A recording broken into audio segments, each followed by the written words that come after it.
বিজয়ের ভোরে জাতীয় স্মৃতিসৌধে জনতার ঢল। সেখান থেকে যুক্ত হচ্ছেন সহকর্মী সাজিদ আরাফাত ও সুলতানা স্বর্ণা। আমরা যুক্ত হচ্ছি তাদের সঙ্গে। স্বর্ণা, আমরা সকাল থেকে দেখেছি বিজয় দিবসের প্রথম প্রহর থেকে স্মৃতিসৌধে অনেক ঢল নেমেছে জনতার। এখন বিজয় দিবসে শ্রদ্ধা জানাতে আসা মানুষের অনুভূতি কি জানতে পেরেছেন তাদের কাছ থেকে?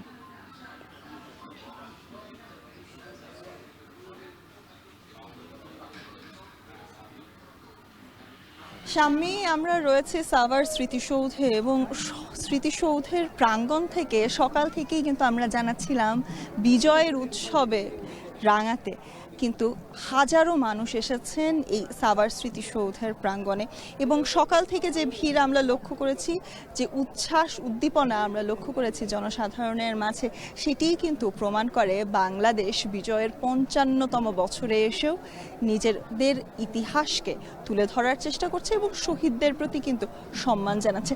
সাজিদ, আমরা সকাল থেকেই কিন্তু বিভিন্ন জিনিস নিয়ে আসলে কথা বলছিলাম, তবে একটি জিনিস কিন্তু লক্ষ্য করতেই হবে, সেটি হলো জনস্রোত। কিন্তু দুপুর ১২টা বেজে গেছে, তারপরও কিন্তু সেই জনস্রোত কমছে না এবং মানুষ কিন্তু ক্রমেই আসছেন এবং সেই ভিড়টা কিন্তু আমরা লক্ষ্য করতে পারছি।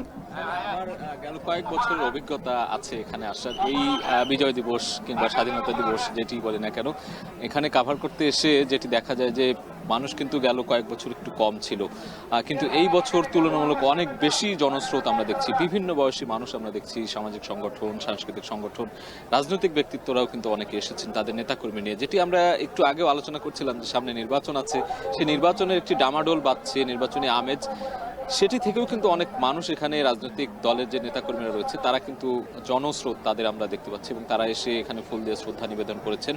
অনেক শিক্ষার্থী দেখেছি আমরা, এখন পর্যন্ত কিন্তু দীর্ঘ একটা লাইন দেখতে পাচ্ছি আমরা, জাতীয় পতাকা হাতে, নানান রকমের রং বেরঙের ব্যানার, ফেস্টুন, সবকিছু মিলেই আমরা দেখছি যে একটা উচ্ছ্বাস উদ্দীপনাময় মানুষের একটা চিত্র এখানে আমরা দেখতে পাচ্ছি।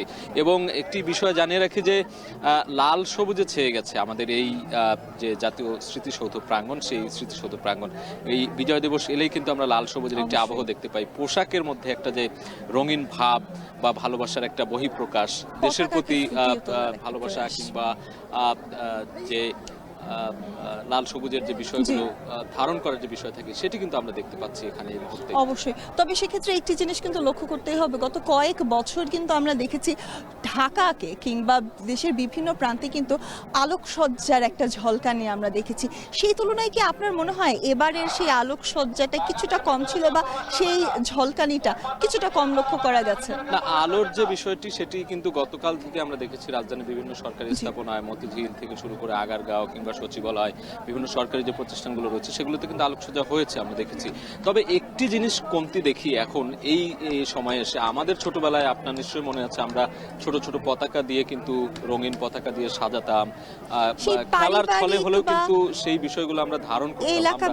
কিন্তু এই প্রজন্মের অনেক তরুণদের মধ্যে, অনেক শিশুদের মধ্যে সেটি আমরা দেখি না। পাড়ায় পাড়ায় যে স্মৃতিসৌধ বানানো, শহীদ মিনার বানানো, সেই আয়োজনটি কিন্তু একটু কমে গেছে। সাজিদ, আমরা আবারও ফিরবো, তবে তার আগে ফিরে যেতে চাই স্টুডিওতে। সামনে বর্তমানে এই ছিল স্মৃতিসৌধের সামনে থেকে সর্বশেষ পরিস্থিতি।